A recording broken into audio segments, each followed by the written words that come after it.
Hello and welcome to this video on glass versus plastic fermenters and the benefits and demerits of each. In a general sense, fermenting vessels for home brewing will always fall into one or two categories, plastic or glass. This is just the only real options out there.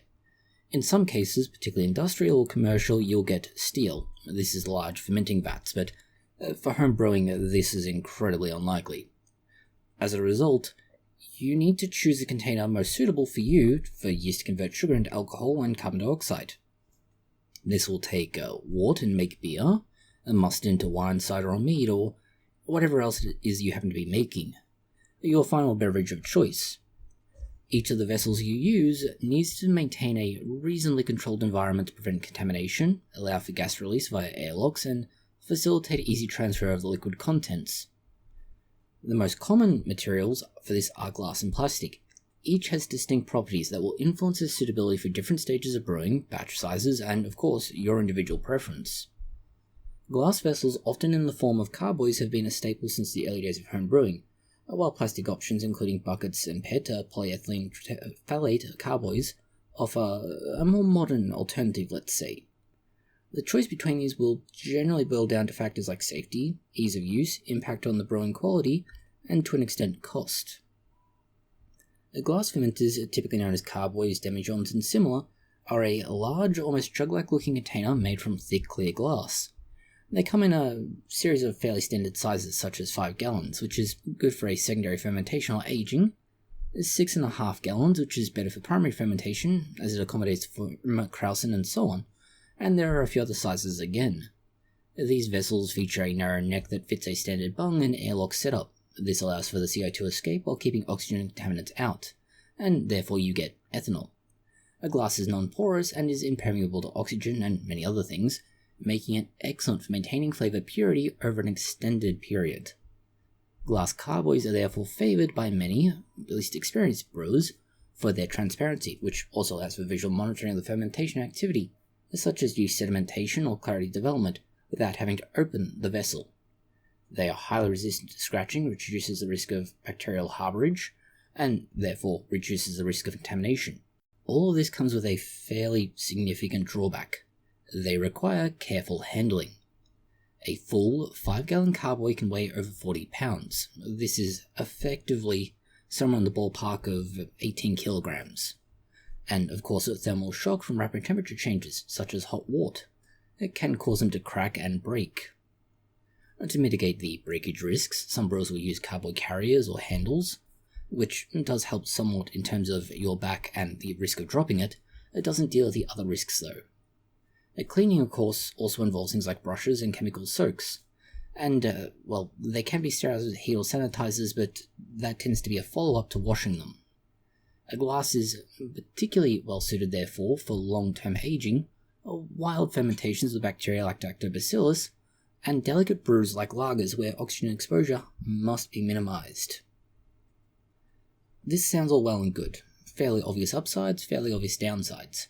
But then we have the alternative, plastic fermenters, and they come in two primary forms.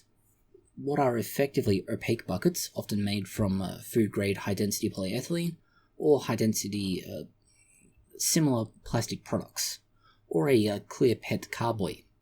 Effectively think of something like a giant Coke bottle. The buckets are nearly always cylindrical with snap-on lids that have grommets for the airlocks and sometimes include spigots at the base for easy racking, transferring liquids out. They are available in sizes like 6 to 8 gallons, which provides ample headspace for vigorous primary fermentations.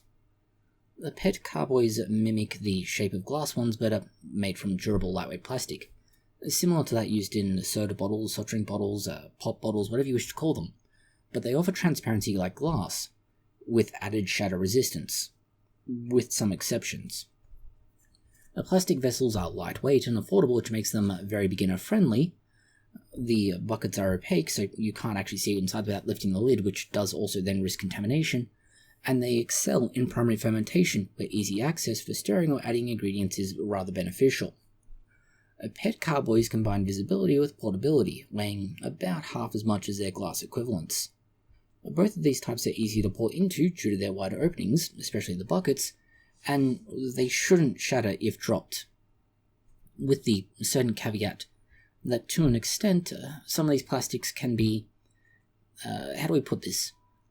They can tolerate being dropped in a way that they don't experience a significant impact, but that sharp impact can cause them to crack, rather than just break into many, many small pieces. The downside, so to say, other than what we just mentioned, is that a plastic can scratch much more easily, which potentially harbors bacteria, if not sanitized properly, and it is somewhat oxygen permeable over time. HDPE more so than PET, so just be aware of that. This can lead to oxidation in long-term storage. Cleaning of them is much more straightforward with sponges, brushes, and similar, but you can't use aggressive scrubbing. This again is to avoid the issue of scratching them. Therefore, plastic is ideal for high volume or experimental batches, and many kits have them simply because they're practical. Also, they're a lot cheaper. If you were to compare the two, we can sort of break it down by key categories. Note that the PET plastic carboys often bridge the gap between traditional buckets and glass, giving you something close to a hybrid, although not perfectly so.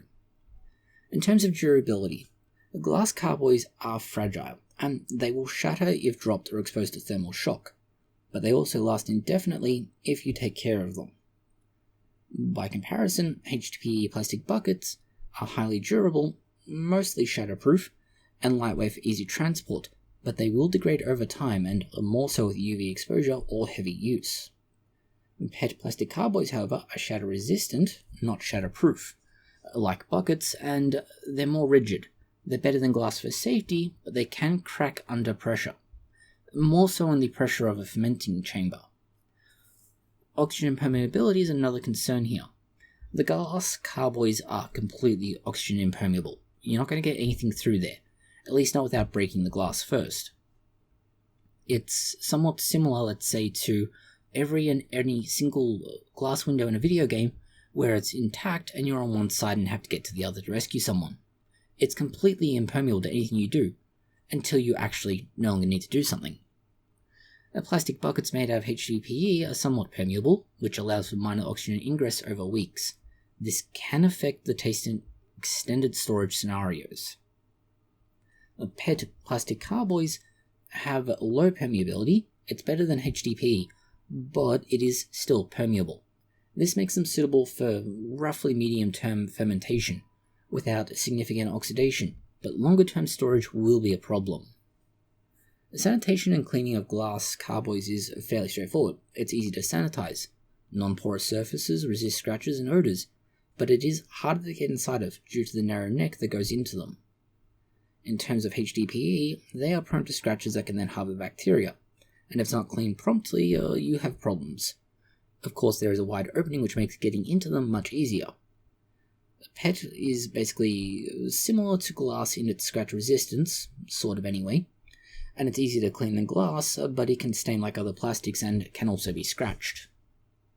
In terms of visibility, the glass is fully transparent, which is great for monitoring fermentations without disturbance.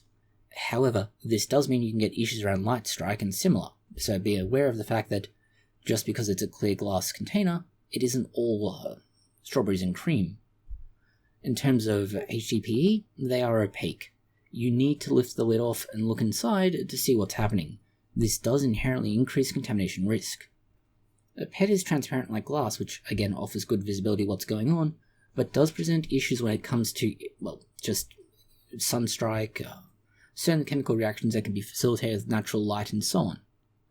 In terms of cost, glass carboys tend to be more expensive up front, somewhere between $40 and $60 for a 5-gallon carboy, roughly 20 litres-ish.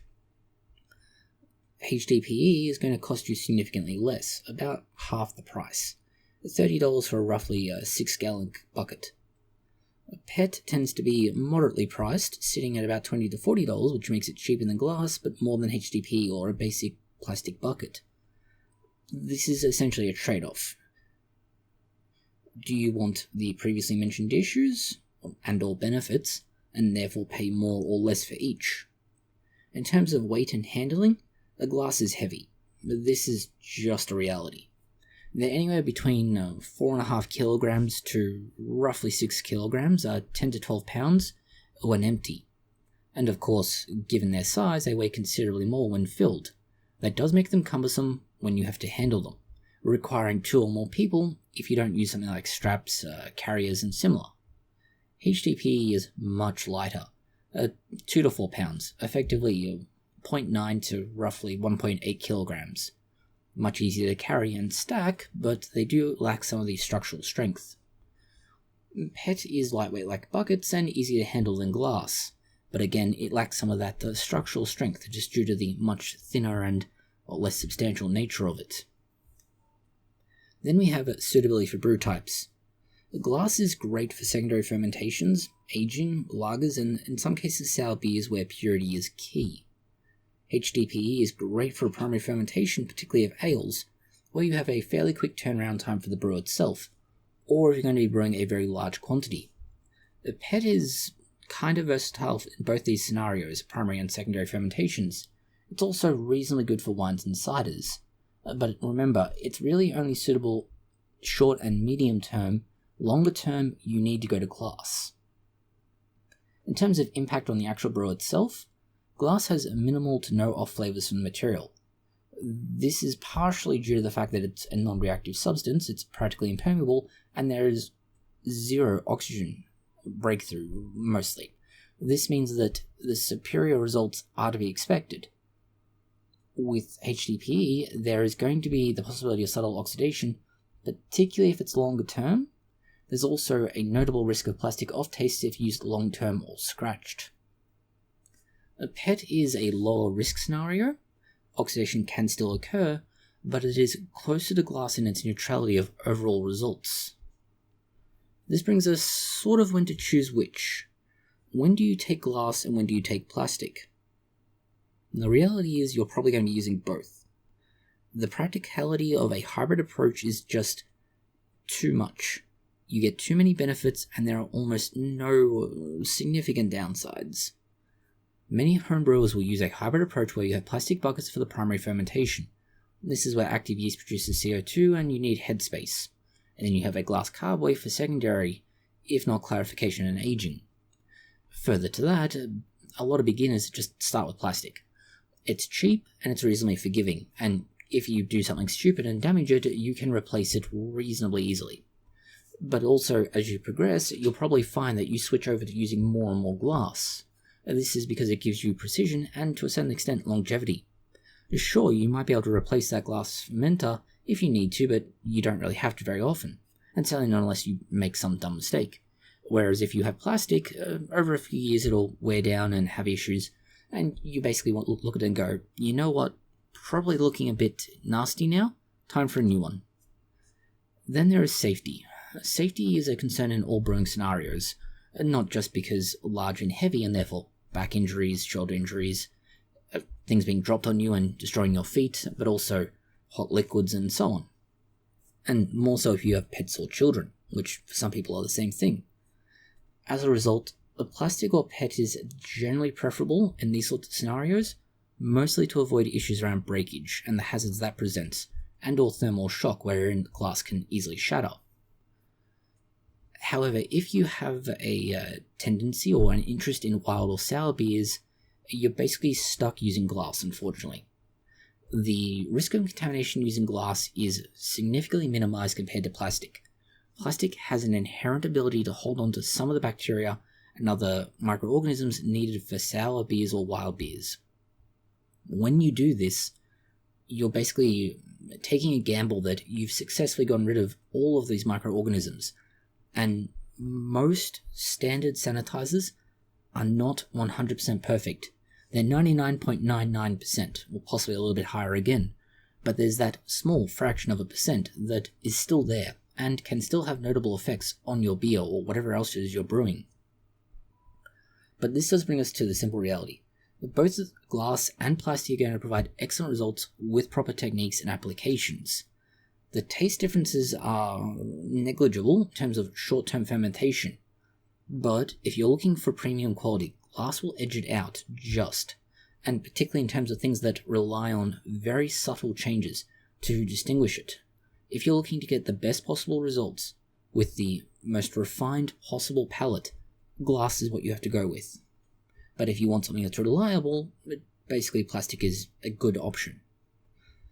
This is why glass and plastic fermenting vessels have somewhat unique strengths to home brewing, with glass offering what is effectively superior sanitation and oxygen barriers for refined brewing, and plastic providing practicality and safety for everyday use. What you choose to use should align with what you're brewing, the style, the budget, and certainly your space. This is again one reason why starting with a plastic bucket and upgrading to glass as you go, and certainly as you gain experience, is helpful. If you pour hot water straight into a fermenter that's made out of plastic, it's going to get hot, but it shouldn't melt if you've done everything right. If you pour it into a glass carboy, there's a significant risk that thermal shock will cause it to shatter, which will both ruin your wort and all the work you put into that, but also the fermenter, rather obviously. This brings us to whichever you select. Make sure you prioritize sanitation and temperature control for the best outcomes. If you're new to brewing, look at talking with your local homebrew clubs or resources. They can certainly help guide you to what you need and certainly tailor your initial setup to what is best for you as an individual and what you're most comfortable working with, what space you have available, and what skills you already have. Thank you for watching this video. If you found it interesting, consider liking, sharing, and subscribing. And please do post any comments, questions, or suggestions that you have below.